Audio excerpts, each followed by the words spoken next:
क्रोध आने पर गौतम बुद्ध की प्रेरक कहानी। गौतम बुद्ध की कहानियां बुद्धा स्टोरीज ऐसी हैं जो मनुष्य के मूल भावों पर केंद्रित हैं। ये आज भी हमारा मार्गदर्शन करती हैं। इसी वजह से हिंदी में बुद्ध की कहानियां गौतम बुद्धा स्टोरी इन हिंदी बेहद लोकप्रिय हैं।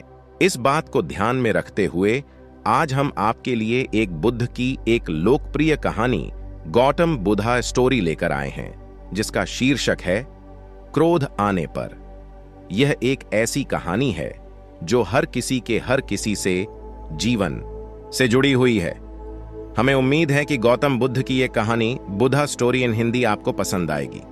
Gautam Buddha story in Hindi. क्रोध आने पर। क्रोध हर किसी को आता है। जब भी किसी की बात बुरी लगती है या किसी का व्यवहार पसंद नहीं आता है तो गुस्सा आ जाता है, और एक बार जब यह आता है तो फिर दिमाग से निकलने का नाम नहीं लेता। ऐसे में आप उस घटना को लेकर बैठ जाते हैं, उसके बारे में सोचते रहते हैं। हर समय वही बात दिमाग में घूमती रहती है। आप किसी से कोई भी बात करें, वह घटना बीच में आ जाती है।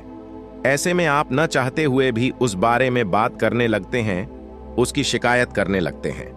और अगर उस समय वहां पर कोई बात करने वाला नहीं हुआ तो आप अपने आप से ही बातें करने लगते हैं, बड़बड़ाने लगते हैं। इस सब से उस व्यक्ति की सेहत पर तो कोई फर्क नहीं पड़ता, पर आपका नुकसान जरूर होता है। लेकिन अगर आप चाहें तो इस स्थिति से बच सकते हैं, इस नुकसान से खुद को बचा सकते हैं।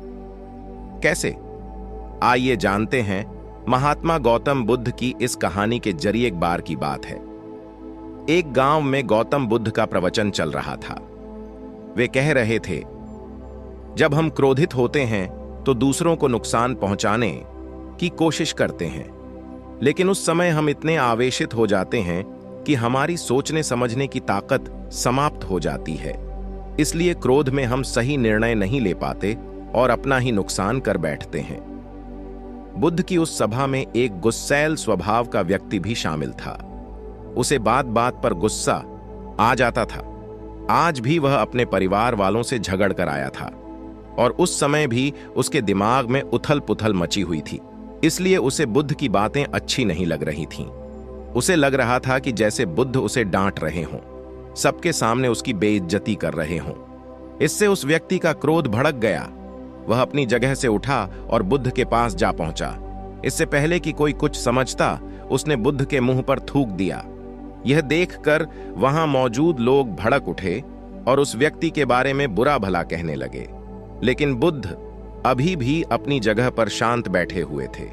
उन्होंने अपना चेहरा पोंछा और बोले, क्या बात है वत्स, तुम्हें कुछ कहना है? उस व्यक्ति ने बुद्ध की बात का कोई जवाब नहीं दिया। वह बिना कुछ कहे वहां से चला गया। यह देखकर एक व्यक्ति से नहीं रहा गया। उसने बुद्ध से पूछा, महात्मन, उस मूर्ख व्यक्ति ने आपका अपमान किया और आपने उसे कुछ नहीं कहा।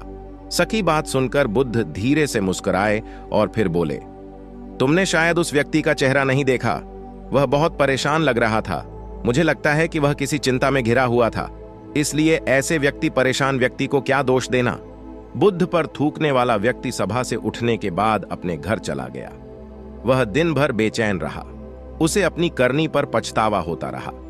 रात में भी वह सो नहीं पाया और बेचैनी में इधर उधर करवट बदलता रहा। अगले दिन वह फिर से बुद्ध की सभा में गया। वहां पहुंचते ही वह बुद्ध के चरणों में गिर पड़ा और रोने लगा। देखकर बुद्ध ने पूछा, क्या हुआ वत्स, तुम क्यों रो रहे हो? आगे की स्टोरी जानने के लिए विशाल क्रिएशन चैनल को सब्सक्राइब करें।